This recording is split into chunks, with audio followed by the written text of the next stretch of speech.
पाहिजे. तिसरं ऋण मी सांगत होते माता पित्याचं ऋण.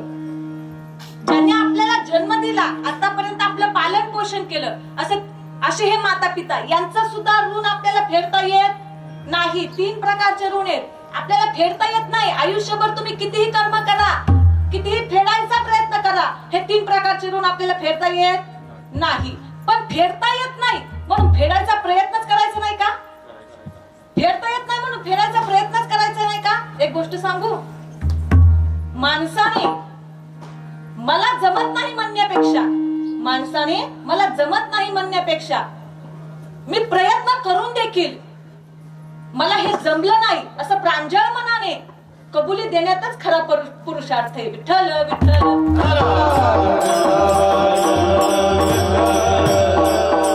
एखादी गोष्ट आपण करतोय ना, ती आपल्याला जमत नाही आणि ही खऱ्या अर्थाने सांगावं की मी याचा खूप प्रयत्न केलाय पण मला ही गोष्ट जमली नाही, त्यातच त्याचा खरा पुरुषार्थ आहे. माऊलींची पालखी जाते घाटातून आणि घाटातून पालखी जात असताना जर घाट चढायचाय आणि एखादा वयस्कर बाबा आहे, 2 वयस्कर वृद्ध आहे, घाट तर चढता येणार नाहीये, मग आपल्याला चढता येणार नाही, मग खालूनच एसटीला हात करून वरती गेले. एक जण वरती गेला आणि दुसरा नाही. बसत उठत का व्हायना मी घाट वर चढणार. मग देवाला कुठला भक्त आवडेल? जो बसत उठत येतोय ना, प्रयत्न करतोय, हाच भक्त देवाला आवडणार ना. मग हे 3 ऋण आपल्याला फेडता येत नाही. मग फेडता येत नाही म्हणून प्रयत्नच करायचे नाहीत का? प्रयत्न करायचे बाबा. आणि तोच आज प्रयत्न आपण इथं करतोय. देवाचं ऋण, संतांचं ऋण आणि माते पितेचं ऋण, हे 3ही ऋण फेडायचं आपण आज इथं काय करतोय? प्रयत्न करतोय. तुम्ही म्हणता कसं काय ताई? अरे देवाचं ऋण आपण फेडतोय, विठ्ठल विठ्ठल म्हणतोय, भगवंताचं नामस्मरण करतोय, याच्यातून काय होतंय? देवाचं ऋण फेडण्याचा प्रयत्न करतोय. संतांचा ऋण कशा पद्धतीने फेडण्याचा प्रयत्न करतोय? आज ते अभंग कोणाचा घेतलाय? संतांचा घेतलाय. संतांच्या अभंगावरती आपण इथून काय करणार आहे? निरूपण करणार आहे. संतांचे विचार आपण ऐकणार आहोत. याच्या माध्यमातून संतांचं ऋण देखील आपण फेडण्याचा प्रयत्न करणार आहोत. आणि माता पित्याचं ऋण आज इथे कशा निमित्ताने ही सेवा आहे? आज सविताताईंचं काय आहे?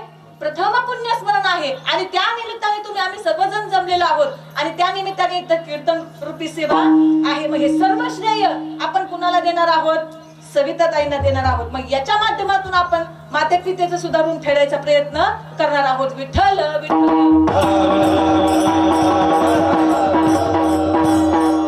सेवेकरता आपण कुठला अभंग घेतला? तुकोबरायांचा 4 चरणाचा अभंग घेतला. देह नो हे मी हे सरे उरला उरी विठ्ठल मनगोनीला हो करा काळ सारा चिंतने पालनाची नाही चिंता पालनाची नाही चिंता ठावरिता देवाचा मनगोनीला हो करा काळ सारा चिंतने.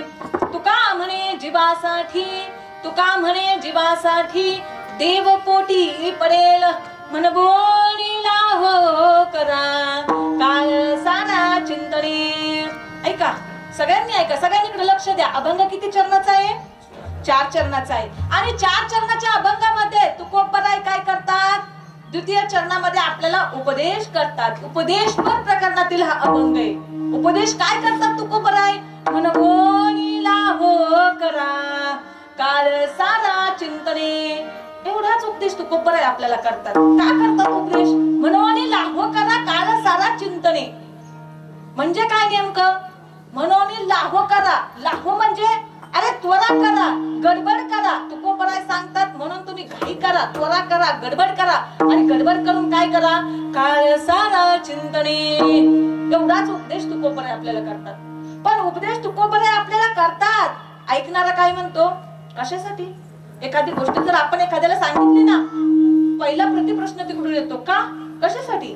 आपण जर एखाद्याला म्हंटल ना, चला आज पारगावला प्रियाताईंचं कीर्तन आहे, चला कीर्तनाला, विचारणारा विचारतो कशासाठी? काय यायचं कीर्तनाला? कशासाठी यायचं बाबा कीर्तनाला? कशा करता येतात? आम्हालाच माहित नाही म्हणा. विठ्ठल विठ्ठल.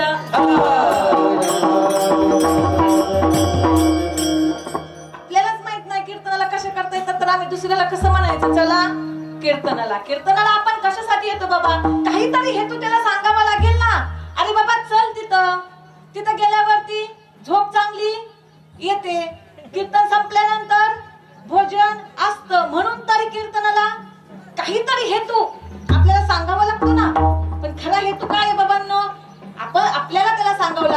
कीर्तनाला चल. कारण का तिथं गेल्याच्या नंतर काय आहे, संतांचा अभंग घेतला जातो, त्याच्यावरती आपण काय करतो, चांगले विचार संतांचे ऐकतो. आणि कीर्तनात गेल्याच्या नंतर भगवंताचं स्मरण देखील आपण करतो. मग भगवंताचं स्मरण करतो, रामकृष्ण हरी म्हणतो, विठ्ठल विठ्ठल म्हणतो. त्याने काय होतं, आनंद प्राप्त होतो. आणि संतांचे विचार ऐकल्यामुळे काय होतं, आपल्यातला अज्ञान निघून जातं आणि ज्ञानाची आपल्याला प्राप्ती होते. कीर्तनाला कशा करता येतात, आनंदाच्या प्राप्ती करता आणि अज्ञानाच्या निवृत्ती करता कीर्तनाला येतात. विठ्ठल विठ्ठल. मग काहीतरी हेतू त्याला सांगावा लागेल ना.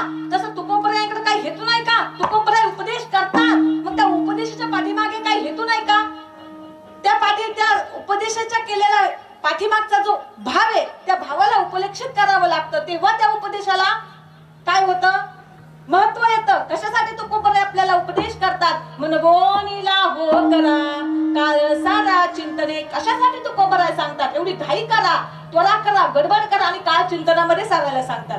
पहिली गोष्ट म्हणजे उपदेश तुकोबराय करतात, पण हा उपदेश कोणाकरता केलाय, उपदेश केला कोणाकरता. इथं बसलेले सगळे व्यक्ती आहेत, सगळ्यांनी लक्ष देऊन ऐका. तुकोबरायांनी अभंगामध्ये द्वितीय चरणामध्ये उपदेश केला, हा कोणाकरता केला. परमार्थिक क्षेत्रामध्ये 4 प्रकारचे वर्ग पडतात. ब्रह्मचर्य, पहिला वर्ग आहे ब्रह्मचर्य, दुसरा आहे गृहस्थी, तिसरा आहे वानप्रस्थ आणि चौथा आहे संन्यास. हे 4 प्रकारचे वर्ग आहेत. आता या 4 प्रकारच्या वर्गापैकी कोणाला हा उपदेश केलाय, गृहस्थ्याला हा उपदेश केलाय. का, कसं ओळखायचं, कारण अभंगाच्या तृतीय चरणामध्ये तुकोबराय काय म्हणतात, पाळनाची नाही चिंता, पाळनाची नाही चिंता ठावरिता देवाचा. अरे पालन पोषणाची चिंता कोणाला असते, गृहस्थ्याला असते ना. आज सकाळी काय खाल्लं, संध्याकाळी यांच्या पुढे काय मांडायचं, ही गृहस्थ्याला चिंता असते. मग हा आजचा उपदेश कोणा करताय, गृहस्थ्या करताय. तुकोबराय गृहस्थ्याला उपदेश करतात, काय कर, लाहो कर, गडबड कर आणि काय कर, तुझा काळ चिंतनामध्ये सार. आणि त्याच्या पाठीमागचा हेतू काय आहे, ते बाकीच्या 3 चरणांमध्ये, अभंगाच्या द्वितीय चरणामध्ये उपदेश करतात आणि त्याच्या पाठीमागच्या 3 चरणामध्ये त्याचा सिद्धांत स्पष्टीकरण करतात. काय, मी फक्त संबंध लावते, काय, देहनो हे मी हे सरे उरला उरी विठ्ठल मनगोनीला हो करा काळ सारा चिंतने. पाळनाची नाही चिंता ठावरिता देवाचा मनगोनीला हो करा काळ सारा चिंतने. तुका म्हणे जीवासाठी देव पोटी पडेल मनगोनीला हो करा काळ सारा चिंतने. मी फक्त संबंध लावते, हा उपदेश तुकोबराय करतात आणि त्याच्या 3 चरणामध्ये काय करतात, सिद्धांत स्पष्टीकरण करतात. विठ्ठल विठ्ठल.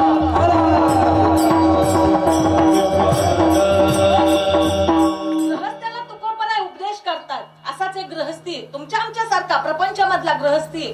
आणि हा गृहस्थी काय करतोय बाबा, प्रपंच पण करतोय आणि परमार्थ देखील साधतोय. प्रपंच आणि परमार्थ दोन्ही करायचे म्हटल्यावर किती ओढाताण होते. या मंडळींना विचारा तुम्ही, प्रपंच आणि परमार्थ हे दोन्ही साधायचं म्हटल्यावर महाराज किती अवघड परिस्थिती आहे. अनुभव आहे त्यांना, प्रपंच आणि परमार्थ दोन्ही साधायचे. हा गृहस्थी काय करतोय, प्रपंच आणि परमार्थ दोन्ही गोष्टी साधतोय. त्याच्या प्रपंचामध्ये परमार्थामध्ये तो भरपूर सुखी.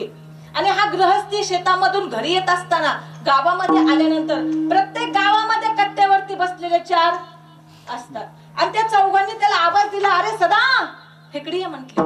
गेला तो, काय रे म्हटले, खांद्यावरला टिकाव आपला खाली टेकवला आणि तो त्यांच्या शेजारी बस म्हटले, बसला, टेकला.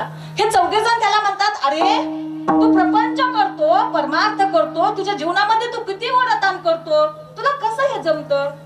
तो म्हणतो मी सुखी आहे, मी प्रपंच देखील करतो, परमार्थ देखील करतो, मी याच्यामध्ये सुखी आहे. अरे पण तुझे ओढाताण किती होते, आम्ही फक्त काय करतोय, प्रपंचच करतोय, आम्ही किती सुखी. तू प्रपंचही करतोय, परमार्थ देखील करतोय, याच्यामुळे तुझी किती ओढाताण होते. हे 4 जण कुणाला म्हणतायत, त्या गृहस्थ्याला म्हणतायत. पण तो गृहस्थी म्हणतो मला याच्यातच सुख आहे, मी प्रपंच करतोय आणि परमार्थ देखील करतो ना, या परमार्थामध्ये मला सुख भेटते. अरे सुख मिळतं, तुला सुख मिळतं ठीक आहे, तू परमार्थ करतो ठीक आहे, पण तू एक दिवस जाणार आहे आणि आम्ही प्रपंचाचं सुख घेतोय, आम्ही सुद्धा एक दिवस जाणार आहे. मग तुझ्या परमार्थाचा उपयोग काय? तू सुद्धा परमार्थ करतोय, पण तू सुद्धा एक दिवस जाणारच आहे. परमार्थ करणारा देखील जाणार आहे आणि प्रपंच करणारा देखील जाणार आहे. मग तुझ्यात आणि आमच्यात फरक काय? कुठला तरी एक कारण एकाच सुख घे ना. त्यावेळेस तो सांगतो गृहस्थी ऐका, आपल्या सर्वांच्या फायद्याचे. तो गृहस्थी सांगतो, अरे बाबांनो, मी प्रपंचही करतो, परमार्थही करतो, पण तुमच्यात आणि माझ्या जाणार तर आपण दोघं पण आहे, पण तुमच्या माझ्या जाण्यात फरक आहे. म्हटलं काय फरक आहे? अरे ज्ञानोबराय सांगतात फरक काय? का झाकली या घटीचा दिवा. ज्ञानोबराय सांगतात आता इथं दिवा मांडलाय, या दिव्यावरती चालू दिवा आहे आणि त्याच्यावरती जर आपण ग्लास ठेवला ना, जर ग्लास त्या दिव्यावरती पालथा मांडला तर आतमध्ये दिवा चालू आहे का विझलाय हे कळेल का?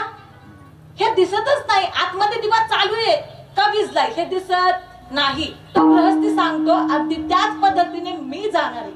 माझ्या शेजारी 4 बसलेले असतील, पण त्यांना सुद्धा कळणार नाही मी गेलो का आहे. पण तुम्ही जाताना मात्र कसे जाणार? हातपाय खुडतच जाणार, विठ्ठल विठ्ठल. हा माझ्या परमार्थाचा मला उपयोग आहे. अरे बाबा, पण हा परमार्थ तू सांगतो ना, तू जाताना तुला फायदा होणार आहे. मग आम्ही जाताना काय करू? आम्ही सुद्धा भगवंताचं स्मरण करू आणि जाताना आम्ही सुद्धा तुझ्यासारखंच जाऊ की शेजारच्याला सुद्धा कळलं नाही पाहिजे. मग आम्ही सुद्धा शेवटपर्यंत शेवट अंतकालेच मामेव स्मरण मुक्त वाकलेवर यत् प्रयाती समद्भाव यस्ति नात्रत्रे संशयाः. आम्ही सुद्धा अंतकाली नामस्मरण केल्याच्या नंतर आमचा सुद्धा देह तसा जाईल का? नाही बाबा, त्याला सुरुवातीपासूनच काय करावं लागतं? भगवंताचं स्मरण करावं लागतं. अरे बाबा ठीक आहे, पण मला सांग, तू सकाळीचा उठून रोजची रोज नित्यनेम करतो, काकडा करतो, हरिपाठ करतो, 50 वर्ष वारी केली, पण त्याचा उपयोग काय? तुला अजून देखील स्वप्नात देखील भगवंताची प्राप्ती झाली का? ठीक आहे, तू जाणार आहे ना, सहज गतीने तुझा मृत्यू होणार आहे, आमचा तडफडत होऊ दे. पण तू एवढा नित्यनेम करतो, 50 वर्ष वारी केली, काकडा केला, हरिपाठ करतो, नित्यनेम करतो, तुला स्वप्नात देखील भगवान परमात्म्याची प्राप्ती झाली का? स्वप्नात देखील भेट असते ना. आशा असते माणसाला, केलेल्या कर्माबद्दल माणूस काय करतो? आशा बाळगतो. स्वप्नात देखील तुला भेट झाली का? आता मात्र यांच्या मनामध्ये द्वंद्व निर्माण झालं. या चौघांनी काय केली महाराज? शंकेची काडी त्याच्या मनामध्ये पेरली. याच्या मनामध्ये शंका उत्पन्न झाली की खरंच मी 50 वर्ष वारी करतोय, काकडा करतोय, हरिपाठ करतोय, मला अजून स्वप्नात देखील भगवान परमात्म्याची भेट नाहीये. आता असं म्हटल्यावरती हा विचारात पडला आणि पडल्यानंतर हा घरी गेला. बायकोने गेल्या पाण्याचा तांब्या दिला, चहा दिला, याचं काही लक्ष नाही. चहा घेतला. संध्याकाळी जेवायला वाढलं, ताटातला घास मोडला, तोंडापर्यंत आला, पण डोक्यामध्ये विचार चाललाय. काय विचार चाललाय? द्वंद्व निर्माण झाले मनामध्ये. अरे मी काय करतोय? प्रपंच करतोय, परमार्थ करतोय, काकडा करतोय, हरिपाठ करतोय, 50 वर्ष वारी देखील केली, पण मला अजून देखील स्वप्नात देखील भगवान परमात्म्याची भेट झाली नाही. डोक्यामध्ये विचार चालू आहे. जेवण झाल्याच्या नंतर अंगणामध्ये बाहेर बास टाकली आणि बाजेवरती तो निवांत पडलाय आणि पडल्यावरती त्याचं लक्ष आहे. आकाशातले तारे मोजत नव्हता. डोक्यामध्ये विचार चालू होता, काय करावं बरं, काय करावं? माझ्या मनातला द्वंद्व कोण आता बाहेर काढेल? कोण माझ्या शंकेचं निवारण करेल? असं तो विचार करत होता. आणि विचार करत असतानाच त्याला वाटलं एकनाथ महाराजांकडे जावं का? अरे पण ते खूप लांब आहेत आपल्यापासून. मग माऊली जवळ आहेत, माऊलींकडे जावं का? अरे माऊलींनी प्रपंचन परमार्थ केलाच नाही, फक्त काय केलंय? परमार्थच केलाय, प्रपंच केला नाही. मग माऊली सुद्धा माझ्या शंकेचं निरसन करू शकत नाही. कोण करेल? ज्याने हे दोन्ही साध्य केले. दोन्ही काय? प्रपंच आणि परमार्थ. मग त्याच्या डोक्यामध्ये विचार येतो, अरे जगद्गुरु तुकोबराय, त्यांनी काय केलंय? प्रपंचही साधलाय आणि परमार्थ देखील साधलाय. आता झोप येई नाही रात्रभर मनामध्ये द्वंद्व निर्माण झालाय, प्रश्नांचा कल्लोळ उत्पन्न झालाय आणि अशा अवस्थेत पाठीच तो उठलाय. भल्या पहाटे उठला आणि कुठं निघाला? देहूकडे निघाला. आपल्याला लवकर जायचंय कारण उशीर झालाय. तो लवकर गेला, भल्या पहाटे गेला आणि लवकर तुकोबरायांच्या महालीत पोहोचला. पोहोचल्या त्याने काय केलं बाबांनो? आवाज दिला, महाराज आहे का कोणी घरात? झुंजूमुंजूत झालेले उजाडतायत. जिजामातेंचं काय चालू आहे? सरळ रांगोळी चालू आहे, तुळशीला पाणी घालतायत. आणि जिजामातेने आवाज दिला, अहो महाराज आत्ताच नामस्मरणा करता डोंगरावरती गेले. अहो मला त्यांना भेटायचं आहे, मी खूप लांबून आलोय. मग म्हटलं तुम्हाला डोंगरावरती जावं लागेल. मग तो गृहस्थी जिजामातेला विचारतो कुठल्या डोंगरावरती तुकोबराय गेलेत. आता जिजामाता सांगतायत ते सांगता येणार नाही. का? कारण महाराज भगवंताच्या नामस्मरणा करता कुठे जायचे? 3 डोंगरावरती जायचे. भंडारा, बरुडा आणि भामचंद्रावरती 3 डोंगरावरती जातात म्हटले. माहित नाही, तुम्हाला जाऊन पाहावं लागेल. तो गृहस्थी म्हणतो हवा आई साहेब प्रत्येक डोंगर चढायचा. पहिला डोंगर चढायचा, महाराज दिसले नाहीत तर खाली उतरायचं. पुन्हा दुसरा डोंगर चढायचा, महाराज दिसले नाहीत तर खाली उतरायचं. तिसरा डोंगर चढायचा. अहो माझा दिवस जाईल, मी खूप लांबून आलोय, मला असा काहीतरी उपाय सांगा की महाराज कुठे आहेत, मला डायरेक्ट त्यांच्यापर्यंत पोहोचता येईल. मग जिजामाता सांगतात काय करा, गावाच्या बाहेर गेल्यावरती 3 रस्ते फुटतात. एक बुरुड्यावरती जातो, एक भामचंद्रावरती जातो आणि एक भंडारा डोंगरावरती जातो. प्रत्येक रस्त्याची माती उचला आणि कानाला लावा. त्यातून जर आवाज आला ना विठ्ठल विठ्ठल तर काय समजा त्या रस्त्याने त्या डोंगरावरती महाराज गेले. आता याच्या मनामध्ये प्रश्न उत्पन्न झाला, अरे असं होईल का?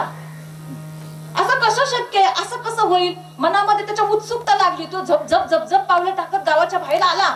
गावाच्या बाहेर आला, पहिल्या रस्त्याची माती उचलली, कानाला लावली. उत्सुकता होती ना, खरंच माती बोलेल का? विठ्ठल विठ्ठल बोलेल का? अशी उत्सुकता त्याच्या मनामध्ये होती. पहिल्या रस्त्याची माती उचलली, कानाला लावली, आवाज नाही आला. बाबांना दुसऱ्या रस्त्याकडे गेला, दुसऱ्या रस्त्याची माती उचलली, कानाला लावली, आवाज नाही आला. आता मात्र त्याचे मन थोडस नाराज झालं. दोन्ही रस्त्याची माती उचलली, कानाला लावली, आवाज नाही आला. अरे मी खरंच योग्य व्यक्तीकडे आलोय का? असं त्याच्या मनामध्ये थोडस त्याचं मन नाराज झालं. आणि असं म्हणत असताना तो तिसऱ्या रस्त्याकडे गेला आणि मुठभर माती उचलली, कानाला लावली. आता मात्र आवाज आला, विठ्ठल विठ्ठल विठ्ठल असा आवाज आला. आवाज आल्यावर त्याला आनंद झाला. का? कारण आता मी खरंच त्याला असं त्याला खरं वाटलं, मी खरंच योग्य व्यक्तीकडे आलोय असं त्याला वाटलं. आणि म्हणून तो सरसर डोंगर चढत वरती गेला. वरती गेल्यावरती डोंगरावरती निम्म्या रस्त्यावरती एक गुराखी गुरं चालत होता. आणि गुरं चालत असताना त्या गुराख्याला त्याने विचारलं, अहो गुराखी दादा वरती महाराज आहेत का? गुराखी दादा म्हटले हो महाराज वरती आहेत, आपण जा. महाराज भल्या पहाटे वरती आले. असं म्हणून तो पळतच गृहस्थी वरती गेला. तुकोबराय एका झाडाखाली निवांत भगवंताचं स्मरण करताय, भगवंताचं भजन करताय. आणि हा गृहस्थी त्यांच्या समोर जाऊन बसला आणि तो देखील त्या भगवंतामध्ये त्या भजनामध्ये विलीन झाला. विठ्ठल माझा माझा माझा माझा विठ्ठल माझा मी विठ्ठलाचा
आणि विलीन झाल्यानंतर तुकोबराय जागे झालेत आणि डोळे उघडून पाहतात तर समोर गृहस्थी बसलाय आणि तो त्या भजनामध्ये विलीन झालाय.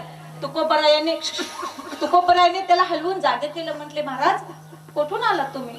काय काम तुमचं?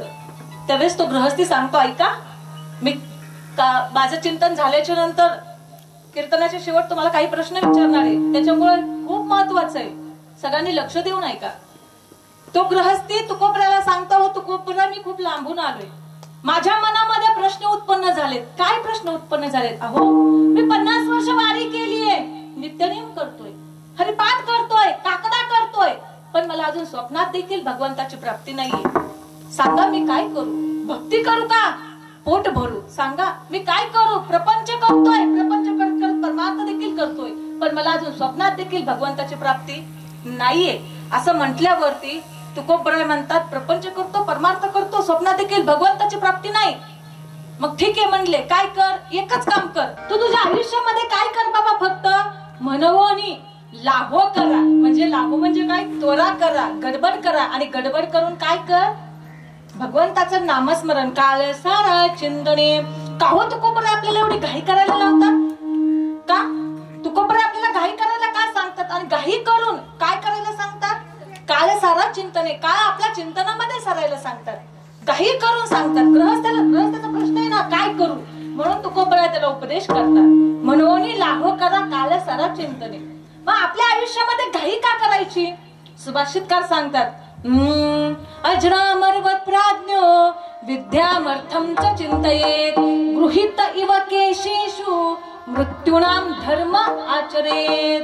अरे सुभाषितकार शास्त्र आपल्याला सांगतं. शास्त्र काय सांगतं?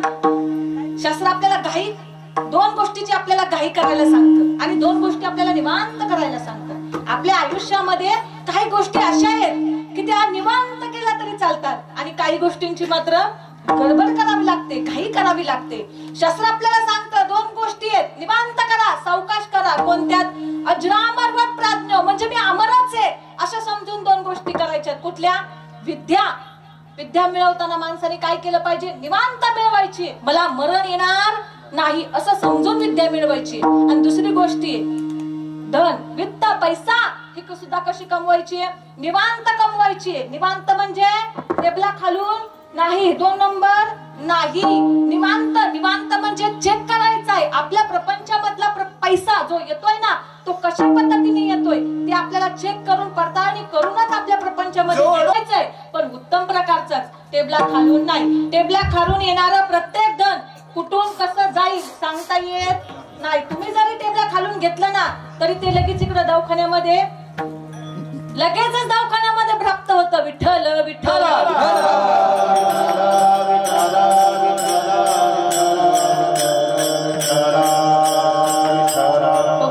सगळ्यांनी इकडे लक्ष द्या. येणारा प्रत्येक पैसा आपल्याला काय करायचंय? लक्ष द्यायचंय कशा पद्धतीने तो येतोय. आणि दुसरी गोष्ट मी सांगितली, विद्या. मी अमरच आहे असं समजून आपल्याला काय करायची? विद्या कमवायची. दोन गोष्टी आपल्याला काय सांगतंय शास्त्र? सावकाश, निवांत कमवा. आणि घराला आग लागली, निवांत. मग आपण विहीर खणू, मग पाणी लागेल, मग ते पाण्याने आपण घर चालेल का? आता इथं काय करावी लागेल? गडबडच करावं लागेल ना, त्वराच करावं लागेल, घाईच करावी लागेल. ह्या गोष्टी कशा आहेत? घाई करण्याच्या. काही गोष्टी शास्त्र आपल्याला निवांत करायला सांगतं, पण काही गोष्टी आपल्याला गडबडीने करायला सांगतं. म्हणून पुढे सुभाषितकार सांगतात, अजनावरवत प्राज्ञो विद्यामर्थम च चिंतयेत गृहीत इव केशेषु मृत्यूनाम धर्म आचरेत. इथं पुढे शास्त्रकार सांगतात आपल्याला की ज्या पद्धतीने विद्या आणि धन आपल्याला सावकाश कमवायचे ना, त्या पद्धतीने धर्म आपण आपला घाईने पाळला पाहिजे. का? गृहीत इव केशेषु. अरे जणू मृत्यूने आपले काय केले? केस पकडले. तो कधी येईल सांगता येणार नाही, आणि तेवढ्या घाईने आपण काय केलं पाहिजे? आपला धर्म पाळला पाहिजे. मृत्यू कधी येईल सांगता येतं का बाबा? अरे या देहाचा क्षण भंगूर नाही भरवसा, थोडा सुद्धा भरोसा नाही, क्षणाचा सुद्धा भरोसा नाही. म्हणून क्षणात आपल्याला काय करायचंय? आपल्या क्षणात उद्धार करून घ्यायचंय. राम राम स्मरादी. राम राम आधी स्मरायचे, सर्व काम बाजूला ठेवायचे, आणि अगोदर कशाची घाई करायची? राम राम स्मरादी. अगोदर राम स्मरायची घाई करायची आपल्याला. कारण का? कारण क्षण भंगूर सुद्धा या देहाचा भरोसा नाही. जन्माला आपण येतो ना बाबांनो, ऐका ऐका, क्षणाचाही आपल्याला काय आहे? भरोसा नाहीये. जन्माला माणूस येतो ना, प्रत्येक व्यक्ती जन्माला येतो, आणि जन्माला येत असतानाच आपल्या बरोबर ते आपला मृत्यू बरोबरच घेऊन येतो. तो आपण जन्माला आलो ना, मृत्यू सुद्धा आपल्या बरोबर येतो. आता आपण इथं बसलोय ना, आपल्या शेजारीच तो बसलेला आहे. आपण झोपलो ना, आपल्या शेजारीच तो झोपतो. म्हणून तर म्हणतात, अहो रात्री तर आम्ही चहा घेतलाय, रात्री तर जेवण बरोबर केलंय, आणि आज भल्या पहाटेच असे कसे गेले? रात्री तर भेट झाली. अरे मृत्यू त्यांच्या बरोबरच होता म्हणून ते गेले. घडोघडी काळ वाटे याची पाहे. अरे काळ आपल्या बरोबरच आहे. कधी झडप घालील सांगता येत नाही, कधी आपला मृत्यू होईल सांगता येत नाही. नगरपालिकेमध्ये जर आपण गेलो ना बाबांनो, नगरपालिकेमध्ये तर जन्माचा दाखला आपल्याला देतात, मृत्यूचा मिळतो मिळत नाही. मृत्यूचा दाखला आपल्याला मिळत नाही. फोटो स्टुडिओ मध्ये जा, फोटो काढा. फोटो काढल्यानंतर उजव्या कोपऱ्यामध्ये जन्म दिनांक पुढे टाकली जाते आणि डाव्या कोपऱ्यामध्ये मृत्यू पुढे डॅश असतो. का? तारीख माहित नाही. येणार आहे हे मात्र माहितीये, पण कधी येईल हे सांगता येत नाही. महिला मंडळ सगळ्यांनी इकडे लक्ष द्या. घरामध्ये आपण स्वयंपाकाकरता गॅस वापरतो ना, गॅस आपण वापरतो, त्याच्याकरता आपण सिलेंडर आणतो. सिलेंडर कितीही ग्रॅज्युएशन झालेली महिला असू द्या, PhD झालेली असू द्या, सिलेंडर आणल्यानंतर आणलेलीची तारीख काय करतात? कॅलेंडर वरती मांडली जाते. संपलेली मानतात का? संपलेली मानता येतात का? जशी त्या सिलेंडरचं ना, तसं या सिलेंडरचं म्हणजे माझ्या सिलेंडर कडे बघू नका. ज्यांनी आपापले सिलेंडर चेक करा. विठ्ठल विठ्ठल.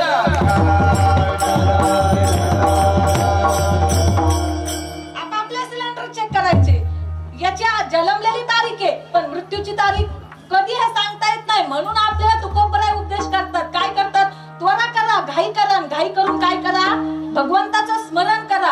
अहो तुकोबराय सांगतात, पण नाथ बाबा सुद्धा आपल्याला सांगतात. नाथ बाबा तर हात जोडून विनवणी करतात. कर जोडून विनवितो तुम्हाला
वासुदेव वासुदेव म्हणा रे तुम्ही वासुदेव वासुदेव म्हणा, तुम्ही वासुदेव वासुदेव म्हणा रे तुम्ही वासुदेव वासुदेव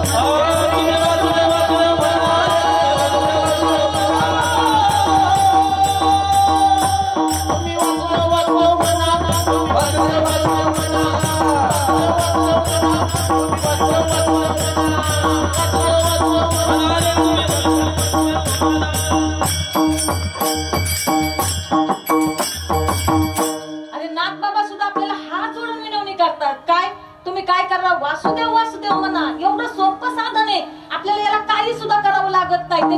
त्याचं स्पष्टीकरण नाथबाबा सांगतात. तीर्थाला जावं लागत नाही, पंचांगी साधन लागत नाही, दंडन मंडन सुद्धा लागत नाही, कुठलं 2 पायाचं नाही, कुठल्या 4 पायाचं नाही. हे कुठल्या देवतांना लागतं?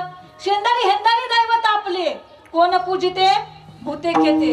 हे साधन याला लागत नाही, एवढं सोपं आहे. म्हणून तुम्ही काय करा, तुम्ही आठवा मधुसूदना. तुम्ही काय करा, मधुसूदनाला आठवा आणि तुम्ही वासुदेव वासुदेव म्हणा.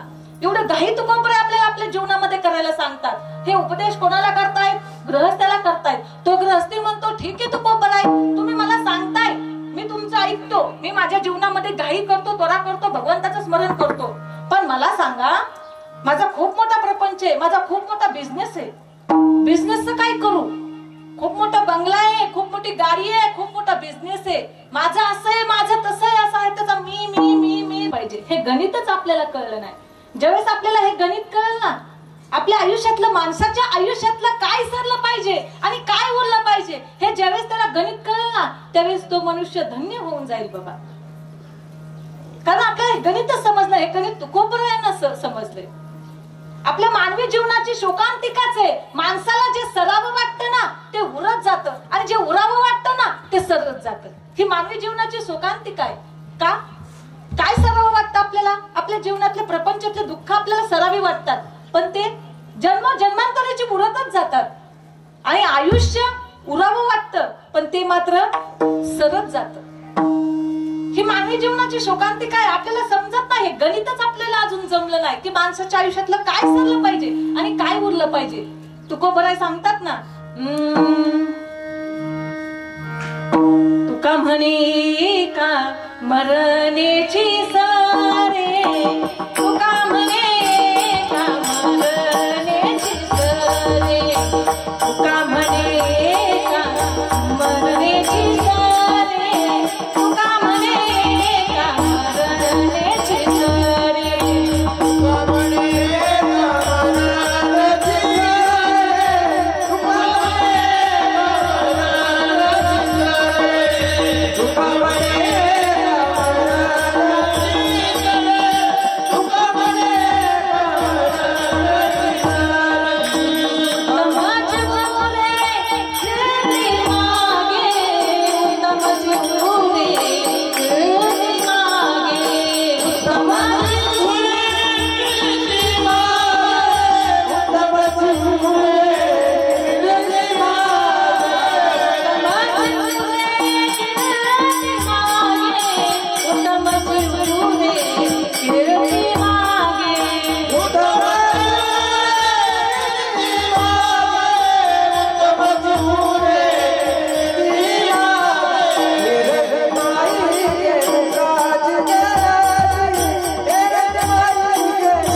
घ्यायचा आहे. कसा?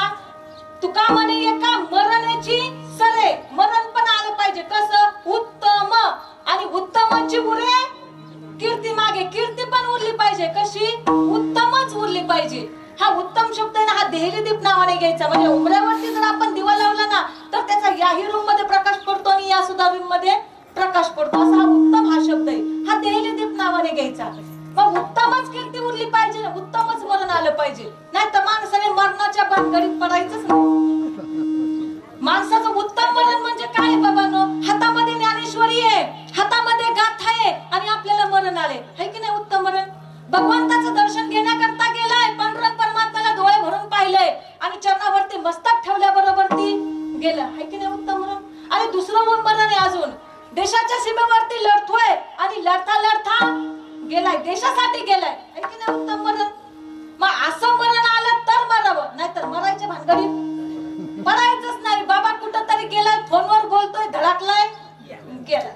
गाडी चालवतोय, चालवता धडकला. बाथरूम मध्ये आंघोळ करता करता पाय घसरला, मरायच्या भानगडीतच पडायचं नाही. विठ्ठल विठ्ठल मेलं तरी उत्तम. तसं देह नो हे मी हे सरे, हा मी जो शब्द आहे ना, हा सुद्धा देहलीदीप नावाने घ्यायचंय आपल्याला. कसा? देह नो हे मी हे सरे. अरे देह नो हे मी, तुकोबराय सांगतात पहिला अर्थ बघा, लक्ष द्या. 2-3 प्रकार या अभंगामध्ये.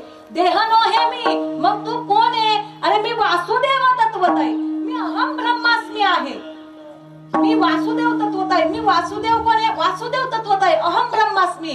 मी कोण आहे? मी ऐका, हा मी कसा बदलत नाही. आजोबा मला सांगा, तुम्ही लहानपणी तुमच्या आजोबांच्या मांडीवरती खेळलात, मी माझ्या लहानपणी माझ्या आजोबांच्या मांडीवरती खेळले आणि आता मी माझ्या मांडीवरती माझी नातवंड खेळवती. मग तेव्हाचा देह आणि आताचा देह एक आहे का? तेव्हाचा देह आणि आताचा देह एक आहे का? नाही ना. तेव्हा आपण लहान होतो आणि आता आपण आपल्या लहान मुलांना मांडीवरती खेळवतो, पण देह एक नाहीये. पण मी मात्र लहानपणीचा मी आणि आताचा मी मात्र एक आहे. मग मी कोण आहे? अरे मी अहम ब्रह्मास्मी, हा मी बदलत नाही. देह नो हे तुको बरा म्हणतात. दुसरा प्रकार, देह नको का? देह तर देह म्हणजे काय? मी देह आहे हे अज्ञान आहे ना. मी देह आहे हे काय आहे? अज्ञान आहे. पण तुको बरा म्हणतात नको, देह नको का? कारण जर आपल्याला आता हार्मोनियम वाजवायचंय, पकवाद वाजवायचंय, गायन करायचंय तर काय लागतंय? देह लागतो ना. भगवंताची वारी करायची आहे, काय लागतो? देह लागतो. भगवंताचं स्मरण करायचंय, देह लागतो. म्हणून तो कोबरा म्हणतात देह नो हे. मग काय कर? मी हे सरे. मग हा दुसरा मीचा अर्थ काय हो? मी म्हणजे कोण? आपल्यातला अहंकार. तुकोबराय सांगतात हा अहंकार बाजूला सार, देह नको. कारण तो कधी ना कधी तरी जाणारच आहे. माहिती आहे तुकोबरायांना, जाणतेपूर्वक माहिती आहे देह जाणारच आहे. पण मी जाणार नाहीये. हा मग देह नको, तू काय सार बाजूला? अहंकार बाजूला सार, मी बाजूला सार. आणि ज्यावेळेस मी बाजूला सारेल ना, त्यावेळेस खाली काय राहणार आहे? उल्ला उरी विठ्ठल. माणसाच्या मनातील देहातील ज्यावेळेस अहंकार बाजूला जातो ना, त्यावेळेस खाली काय राहतं? उल्ला उरी विठ्ठल. खाली फक्त उल्ला उरी विठ्ठल राहणार आहे. ज्ञानोबराय सांगतात ना, हा विचारून अहंकार सांडीजे, मग अस्तिची वस्तू होईजे, तरी आपली स्वस्ती सहजे आपण केली. हो, ज्ञानोबराय सांगतात आपल्याला, विचार करून तू काय कर, तुझ्यातला अहंकार बाजूला सार. आणि ज्यावेळेस तू विचार करून तुझ्यातला अहंकार बाजूला सारशील ना, त्यावेळेस तू मी राहणार नाही, तू कोण राहणार आहेस? एक वस्तू आहे.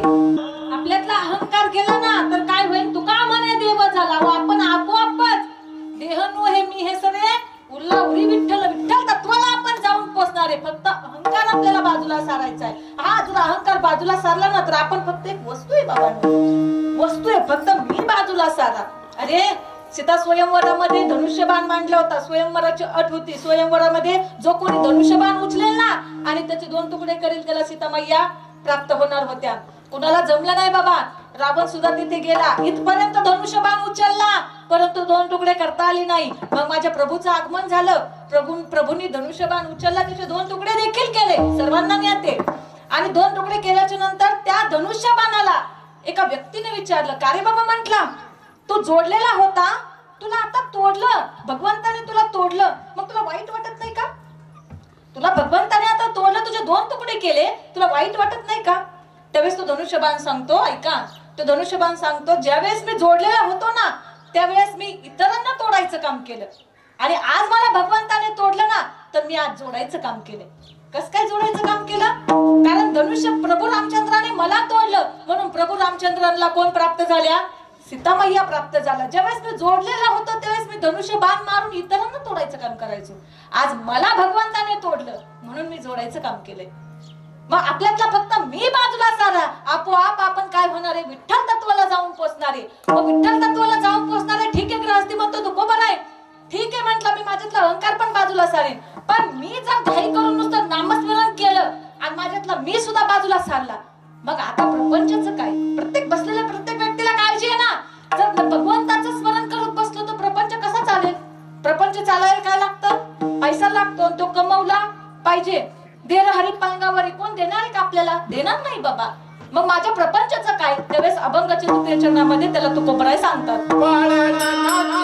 मास विकावं, कोणती कामं केली महाराज? नरहरी सोनाला सांगे घडू फुंकू लागे. ढोरे ओढण्याचं सुद्धा काम माझ्या भगवान परमात्म्याने केलं म्हणून तुकोबरायाकडे भरपूर पुरावे आहेत. म्हणून तुकोबराय सांगतात आपल्यालाच फक्त पाहायला वेळ नाहीये, आपली वेळ होऊन गेली आहे महाराज. म्हणून तुकोबराय सांगतात हे पुरावे आपण घरी गेल्यानंतर पहा, भरपूर पुरावे. भगवंताने देवाची भक्ताची कोणती कोणती कामं केली. मग आपण का या प्रपंचामध्ये एवढं विलीन व्हायचंय? प्रपंच करत करत आपण देखील परमार्थ करायचंय. काय करायचंय? सगळा भार देवावरती सोपवायचाय. आणि आपण काय करायचंय? मनवोनीला हो करा काल सारा चिंतने. अरे गृहस्थी म्हणतो ठीक आहे तुकोबराय, माझ्या खाण्यापिण्याची जबाबदारी सुद्धा मी घेत नाही, सर्वस्वी देवावरती सोपवतो. पण मला सांगा, एवढं सगळं केल्यावरती तरी मला भगवंताची भेट होईल का? का नाही होणार? तुकोबराय शेवटच्या चरणामध्ये सांगतात.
वरती घ्या.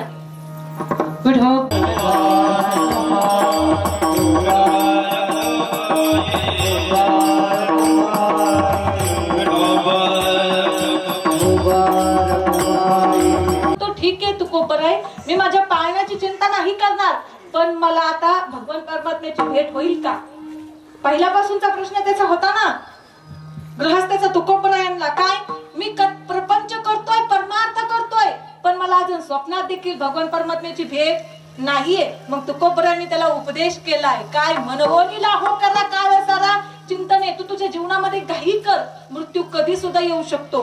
तू फक्त घाई कर आणि भगवंताचं स्मरण कर. अरे तुझ्यातला अहंकार बाजूला सार. अहंकार बाजूला सारल्यावर खाली काय राहणार आहे? उलावरी विठ्ठल. विठ्ठल तत्वाला तू पोहोचणार आहेस. प्रपंचाची जबाबदारी घेऊ नकोस, ती सर्वस्वी देवावरती सोपव. आणि ज्यावेळेस तू या सगळ्या गोष्टी करशील ना, त्यावेळेस तुकोबराय सांगतात, तुका म्हणे जीवासाठी देव पोटी पडेल. अरे तुझ्या जीवासाठी तू ह्या सगळ्या गोष्टी करशील ना, तुझ्या जीवासाठी देव पोटी पडेल म्हणजे तुझ्या हृदयात देखील यायला मागे पुढे पाहणार नाही. आला ना हो, भरपूर उदाहरण आहेत. भक्त हनुमंतरायाच्या होताना, सावता महाराजाच्या हृदयामध्ये होताना, अरे किती उदाहरण आहेत की त्याच्या हृदयामध्ये भगवान परमात्मा अवतरले. बाबा नवे नवे तर तुकोबरे स्वतःच भगवंताचं स्वरूप आहे, स्वतःच भगवंत आहेत. ह्या स्थितीला आपण पोहोचतो. पण कधी या सगळ्या गोष्टी केल्याच्या नंतर. माय बाप्पांनो, जाता जाता एवढंच सांगेन, जाता जाता एवढंच सांगेन, काय हो, गळ्यामध्ये पवित्र तुळशीची माळ घाला, कपाळाला गोपीचंद टिळा लावा, कपाळाला गोपीचंद टिळा लावा. जाता जाता एवढंच सांगते. आणि पवित्र अशी तुळशीची माळ घाला. आणि आई वडील आपले हयात आहेत ना, तोपर्यंत त्यांची सेवा करा. अहो गेल्याच्या नंतर आपण भरपूर काही करतो, पण हयात आहे तोपर्यंत सेवा केली पाहिजे बाबांनो. जोपर्यंत आपले माता पिता हयात आहेत तोपर्यंत आपण त्यांची सेवा केली पाहिजे. आज हे आदर्श आहे, हे कुटुंब म्हणजे एक आदर्श आहे. अहो स्वतःचे अपत्य असतील ना, पुत्र असतील ना, तरी आई बापाला बघत नाहीत. अहो अंत्यविधीला सुद्धा येत नाहीत. 13 दशक्रिया श्राद्ध तर करतच नाहीत. जिवंत उदाहरण आहेत, डोळ्यासमोरची उदाहरण आहेत बाबांनो, डोळ्यासमोरची उदाहरण आहेत. काही 8 दिवसाच्या कालावधीमध्ये दिनेश महाराज पाठीमागच्या 8 दिवसामध्ये श्राद्धाचाच कार्यक्रम होता, आमच्या जवळच होता. कार्यक्रमाकरता गेले, 3 अपत्य मातेला, त्यातला एक लवकर गेले होते. त्यांचे फक्त मुले आणि सुनबाई त्यांच्या होत्या. पण 2 अपत्य मोठ्या हुद्द्यावरती कामाला आहेत. नातवंड सुद्धा पोलीस अधिकारी आहेत, पोलीस भरतीमध्ये आहेत. एवढा मोठा कुटुंब त्या मातेचं होतं.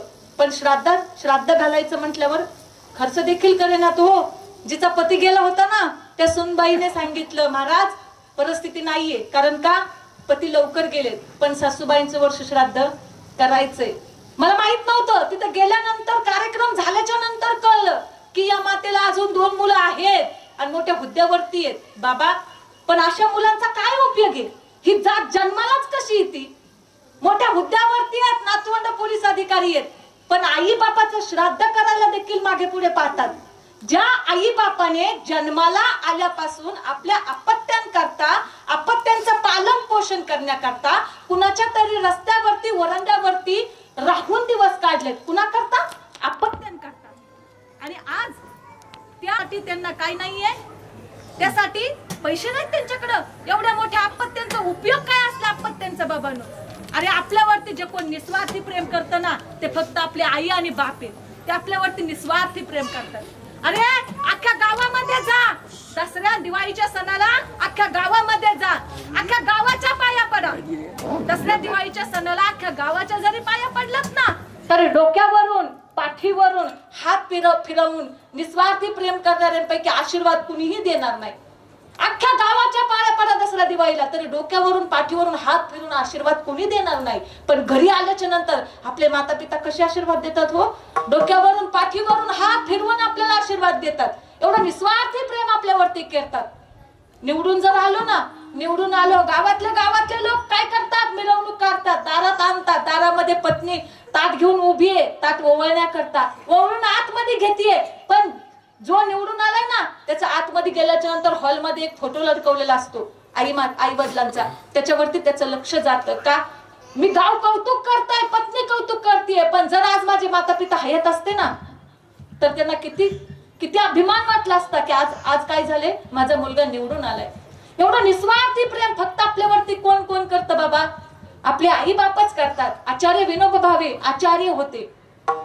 कार्यक्रमाकरता बाहेर गावी गेले ना, उठण्या बसण्याची सोय अतिशय उत्तम असायची, झोपण्याची सोय अतिशय उत्तम असायची.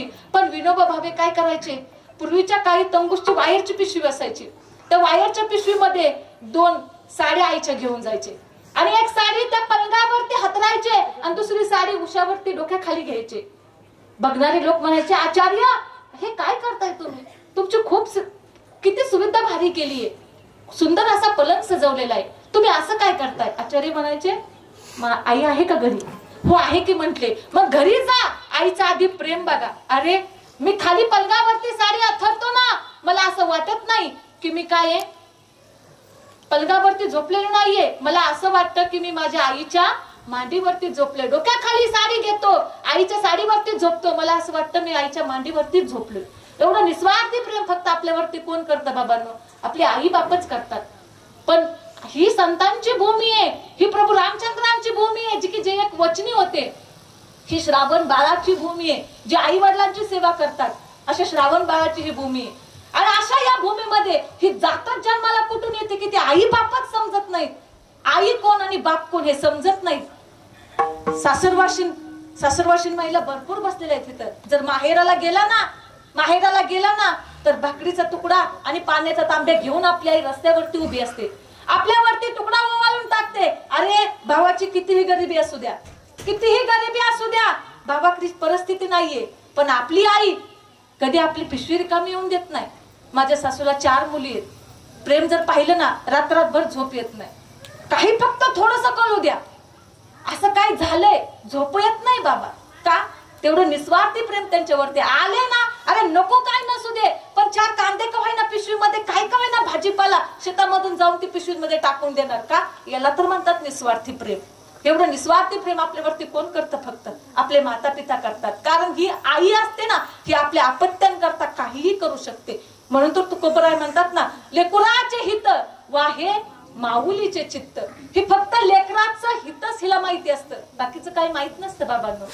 मग ही आई फक्त लेकराचं हित जाणते. लेकराचं आपल्याला काय बरं आहे, काय चांगलं आहे, काय वाईट आहे, एवढंच फक्त ती जाणते. म्हणून अशा आईला या निस्वार्थी प्रेम फक्त आई बाप आपल्यावरती करतात ना, या आई बापाला काय करा महाराज, फक्त आयुष्यभर आपण जोपर्यंत आहोत तोपर्यंत त्यांच्या जवळ जा, बसा, काय चाललंय, बरं आहे का, जेवला का. वेळ नाही ना आपल्याला, संध्याकाळी आल्यानंतर फक्त विचारा, बाबा जेवला का, आई तू बरी आहे का, एवढं जरी विचारलं ना तरी खूप मोठं समाधान त्यांच्या मनाला वाटतं. आज या कुटुंबियांचा आदर्श घेण्यासारखा आहे बाबांनो. या मातेला वंशाला दिवा नाही म्हणून तिने सुद्धा याच्यामध्ये दुःख मानलं नाही. तिने आपल्या जावयांनाच काय केलंय बाबांनो, आपल्या जावयांनाच मुलं मानलेत. आणि जावयांनी सुद्धा काय केलं महाराज, आईवरती जसे आपली आई आहे ना तसं आपल्या सासूवरती आई समजूनच प्रेम केले. अहो स्वतःचे मी सांगितलं ना, 8 दिवसापूर्वी कार्यक्रमाला गेलते ना, स्वतःच्या आई बापाचं श्राद्ध घालत नाहीयेत, आई बापाचं. पण आज या जावयांचा आदर्श घेण्यासारखा आहे बाबांनो. कारण का, आज सासूचं वर्ष श्राद्ध घालतायत, मुली घालतायत, जावई घालतायत. हे मुलांना असल्या करायचंय का बाबा, यांचा आदर्श घेतला पाहिजे आपण. एवढं सांगते जाता झालेली सेवा तुमच्या सर्व सुज्ञांच्या चरणी समर्पित करते. माझे सद्गुरू नारायण महाराज पवार धुमाळवाडी आणि माझे मार्गदर्शक हरिभक्तपरायण संजय महाराज वाबळे सर, आणि माझ्या बरोबर इथं आज मृदुंगाची साथ करतायत ते माझे धीर रोहित महाराज जगताप खंडूखेरवाडी, आणि माझे चिरंजीव रुद्राक्ष महाराज जगताप जे हार्मोनियमची साथ करतायत ते सुपे भागातील संगीत रत्न असे हरिभक्तपरायण जीवन महाराज लडकत, आणि गायनाची साथ करतायत. तुम्ही तर ऐकलंच त्यांचं गायन काय. आज यांच्यामुळे मी इथं उभी, म्हणतात ना संत संगतीचे काय सांगू सुख, आपण बारीके नाही ते आज मी जिथं उभी ना ते यांच्या संगतीमुळे. यांनी मला आज इथं उभं राहायला सुद्धा तेवढा आधार लागतो बाबा. हा माझा आधार आहे. हरिभक्तपरायण दिनेश महाराज केदारी कडेठाणवरून आलेले आहेत, आणि हरिभक्तपरायण आदित्य महाराज दिवेकर वरवणचे, हे दोन्ही गायकांसाठी एकदा जोरात टाळ्या वाजवा बाबा.